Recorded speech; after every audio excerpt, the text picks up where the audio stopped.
హనుమాన్ శ్రీరామదూత హనుమాన్ శ్రీరామదూత హనుమాన్ శ్రీరామదూత హనుమాన్ తస్య చైవ శిరన్నాస్తి నబాహు నచుజానుని నరథ నా అశ్వః తత్రాదృశ్యంతి నేషవః. ఇలా చూసేటప్పటికి తలకాయ లేదు, కంఠం లేదు, మొండెం లేదు, మోకాళ్ళు లేవు, కాళ్ళు లేవు, పాదాలు లేవు, రథం లేదు, గుర్రాలు లేవు, అంతా కలిపి ఓ ముద్ద అయిపోయి అక్కడ ఉందంతే. అలా కొట్టారు అరిచేత్తో. కొట్టి మళ్ళీ తోరణం ఎక్కి కూర్చున్నారు. కబురు లోపలికి వెళ్ళింది. ఈలోగా మళ్ళీ కొంతమందిని పంపించాలి. ఖాళీగా ఉండడం ఎందుకు అనుకున్నారు. దూరంగా చూశారు. సరదర్శ విదూరస్థం చైత్య ప్రాసాదముచ్ఛ్రీతం మధ్యే స్తంభసహస్రేషు స్థితం కైలాసపాండురం. 1000 స్తంభాలతో కనపడింది కదూ. ఇంతకుముందు ఒక చైత్య ప్రాసాదం, ఆ చైత్య ప్రాసాదం వంక చూశారు. ఒక్కసారి జయమంత్రం చెప్పి ఆ కూర్చున్నటువంటి తోరణం మించి ఎగిరి అక్కడికి వెళ్ళారు.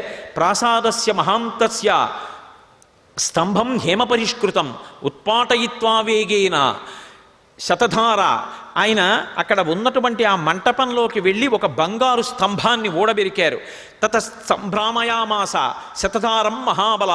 దాన్ని గిర్ర గిర్ర గిర్ర గిర్ర గిర్ర తిప్పారు. శతధారం అంటే ఇంకా అసలు ఆ స్తంభం కనపడదు, అంత వేగంగా తిప్పారు దాన్ని. అంత వేగంగా తిప్పేటప్పటికే అది గాలితో ఘర్షణ పొంది అగ్నిహోత్రం పుట్టింది. ఆ పుట్టినటువంటి అగ్ని ఆ ప్రాసాదం అంతా కూడా చిమ్మబడింది.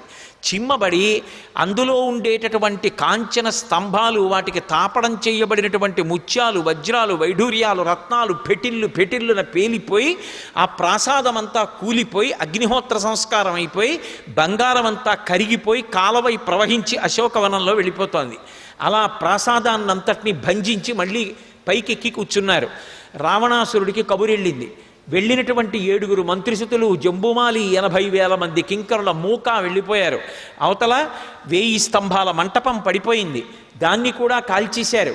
రాక్షస స్త్రీలందరూ బెదిరి అశోకవనాన్ని విడిచిపెట్టి వెళ్ళిపోయారు. ఆ శిశుపా వృక్షం కింద సీతమ్మ తల్లి ఒక్కత్తి మాత్రం నిర్భయంగా కూర్చునుంది. వెంటనే చూశాడు. 5 సేనానాయకులు ఉన్నారు. స విరూపాక్ష యూపాక్షౌ దుర్ధరం చైవనాయకం ప్రహసం భాసకర్ణంచ పంచసేనాగ్రనాయకాన్ అని. స విరూపాక్షుడు, యూపాక్షుడు, దుర్ధరుడు, ప్రహసుడు, భాసకర్ణుడు అని పేర్లు వాళ్ళకి. ఈ 5 కూడా కొన్ని వేల సైన్యాన్ని వెంట పెట్టుకుని వచ్చారు. వచ్చి 5 5 వైపులా చుట్టుముట్టి తమ సైన్యంతో బాణ పరంపర కురిపిస్తున్నారు. చూశారు. వీళ్లతో యుద్ధం చేయడం పెద్ద కష్టమే ఉందనుకున్నారు. అనుకుని ఒక్కసారి మళ్ళీ ఆకాశంలోకి వెళ్ళిపోయారు. వెళ్ళిపోయి తత సముదితాష్టాశ్వం రథం భగ్నాక్షకూబరం విహాయ న్యపతద్భూమౌ దుర్ధరం త్యక్తజీవిత. ఆ పైనుంచి కింద పడుతూ అరిచేత్తో రథం మీద కొట్టారు. కొట్టేటప్పటికి దుర్ధరుని యొక్క రథము, గుర్రాలు, నొసలు, దుర్ధరుడు అందరూ కూడా ముద్దయిపోయి పడిపోయారు. అక్కడతో దుర్ధరుడైపోయాడు. ససాలమృక్షమాసాద్య సముత్పాటచ వానర తావుభౌ రాక్షసౌ వీరౌ జఘాన పవనాత్మజ. ఒక పెద్ద సాలవృక్షాన్ని చూశారు, మద్ది చెట్టు. ఆ మద్ది చెట్టు మొదలు పట్టుకుని పెకలించారు.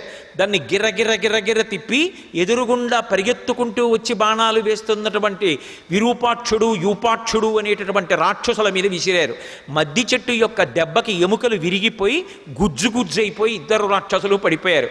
మిగిలిపోయినటువంటి వాళ్ళు విరూపాక్షుడు, యూపాక్షుడు, దుర్ధరుడు మరణించారు. ప్రహసుడు, భాసకర్ణుడు మిగిలారు. వాళ్ళిద్దరూ బాణాలు పట్టుకుని ఆయన మీద ప్రయోగిస్తూ వస్తున్నారు. చూశారు. చూసి ఒక్కసారి సముత్పాటగిరే శృంగం సమ్మృగం జ్ఞానపాదపం జఘాన హనుమాన్ వీరో జఘాన పవనాత్మజ. అక్కడ ఉండేటటువంటి ఒక పర్వత శిఖరం, అది అనేకమైనటువంటి మృగాలతోటి, పాములతోటి ఉంది. భీమ విక్రమంతో మేరుమందర సంకాశౌ భవౌ దీప్తా నలప్రభ. మేరు పర్వతం అంత పెద్ద శరీరాన్ని పెంచారు. పెంచి ఆ పర్వత శిఖరాన్ని పైకి ఎత్తేశారు ఇలా చేత్తో. అది పావులతోటి, క్రూరమృగాలతోటి, గుహలతోటి, చెట్లతోటి ఉంది. ఆ పర్వత శిఖరాన్ని పైకెత్తి ఒక రాతిని విసిరినట్టుగా విసిరారు. అది వెళ్ళి 2 రాక్షసుల మీద పడి 2 రాక్షసుల యొక్క శరీరములు భగ్నములైపోయి కింద పడిపోయారు. సర్వం శ్రీ ఉమామహేశ్వర పరబ్రహ్మార్పణమస్తు. స్వస్తి.